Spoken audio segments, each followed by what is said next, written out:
Welcome to Michigan in Focus. I'm Scott McClellan, a Michigan and Minnesota reporter. With me today is Tom Gantert, one of the Center Square's managing editors. So this week, Michigan lawmakers are talking about reviving a film production credit, but they say it's going to be drastically different from a prior film credit program that was spiked in 2015. The prior program, Michigan was spending about $50 million per year subsidizing film productions. In 2010-11, it was as high as $115 million, and then they put a cap on it. Overall, before it was stopped, the film productions were $500 million almost, $494.7 million that was spent on it. There was some controversy and a lot of things that didn't get a lot of publicity. One of the media company involved with the movie Spy Kids 4, they took $1.8 million in incentives. The company's name was Speed Shape. And basically, when they were done filming, left the state with a series of unpaid bills, which was mostly the leases that they had purchased to do the filming. That was one of them. But some of the other things was the hypocrisy involved in some of the films that received it. So you might remember Michael Moore, the filmmaker from Flint, who did a movie called Capitalism, a Love Story. And basically what it was that large companies are getting tax breaks and it's bad for America. Yet Moore's movie, Capitalism, a Love Story, also got film incentive money from the state of Michigan. There was another instance where my generation, Gene Simmons, the lead singer of Kiss, who had been very public that he was against socialism. One of his quotes he said in Forbes was, I don't borrow money. I fund myself, I create jobs, and I hate anybody that's looking for a free ride. Well, they did a movie in Michigan that was in 2011, and it was a Kiss film, and it was called Cadillac High, and they were approved for $8.2 million in film incentives. And, there was numerous studies on film incentives in general that showed that they weren't big in creating jobs or boosting the economy. One of the concerns that I've reported on is that basically the organizations that were getting this money were having billions in profits. So like Beverly Hills Cop, the movie, the new one that was going to be the sequel or the latest sequel to be made, was filmed in Detroit.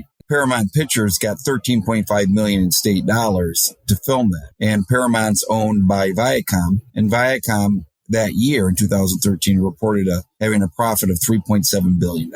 So the subsidies were going to companies that were just some of the most profitable in the country. I talked with one of the new and old bill sponsors. I talked to Rep. John Roth, and he helped form both programs. He said that one reason why many people dislike the old program is because it didn't really use Michigan actors. So the movie would be partially shot in Michigan, but actors would be bused or flown in from California and other states. Do you know any other reasons other than what you've stated of why the other film program was disliked? Well, the idea was generally that we were bribing Hollywood to come to Michigan to film, and they didn't like us. I mean, what movies have been filmed in Michigan since it ended? So in a way, you were like, the unpopular kid paying the high school prom queen to sit at your table.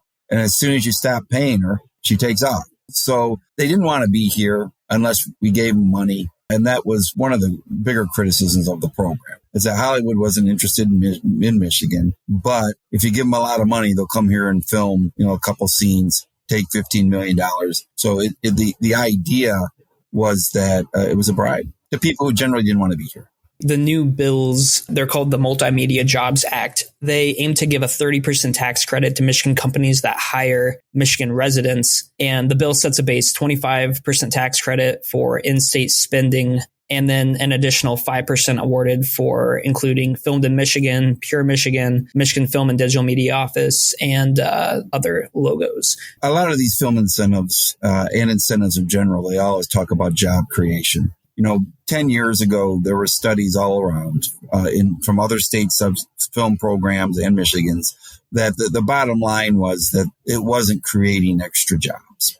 What these film companies do is they come in for a couple months while they're filming, they hire people, and then those jobs are done and gone once the film is over. So they weren't long-lasting jobs. They were just jobs that were going to be temporary during the filming of the movie. So, I mean, but that is a common claim made by people supporting this, that, it's going to create jobs. And how often are those claims double-checked and fact-checked to see if it is actually doing that? Not very often. Listeners can keep up with this story and more at thecentersquare.com. I'm Scott McClellan. Please subscribe, and thanks for listening.